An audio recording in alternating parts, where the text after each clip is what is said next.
దుర్గుణాలనే త్రుప్పును వదుల్చుకోండి. సూదంటు రాయిలో ఆకర్షణ శక్తి ఉన్నది, కానీ ఇనుముకు తుప్పు పడితే దాన్ని ఎలా ఆకర్షిస్తుంది?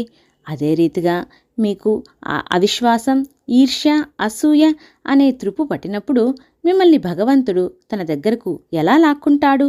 కఠిన హృదయాలకు భగవంతుడు ఎలా కనిపిస్తాడు? అందరినీ ప్రేమగా, గౌరవంగా చూడటమే మీకు ఉండవలసిన ముఖ్యమైన గుణము. ఇతరుల మనసును నొప్పించకండి. మీ మాటల వలన, మీ ప్రవర్తన వలన ఎవరికైనా నొప్పి కలిగితే వారిలో ఉన్న ఆ పరమాత్మునికే ద్రోహం చేసిన వారవుతారు. దేవుడంటే ఇట్లా ఉండాలి, అట్లా ఉండాలి అని కొందరు చెబుతారు.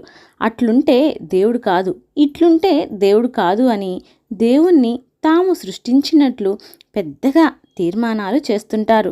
అట్లు చేయక భగవంతుణ్ణి ప్రేమించండి, విశ్వసించండి, సన్నిహితునిగా భావించుకోండి. అప్పుడింకా ఎవ్వరిని అడిగే అవసరం లేకుండా నిజం మీకే తెలుస్తుంది.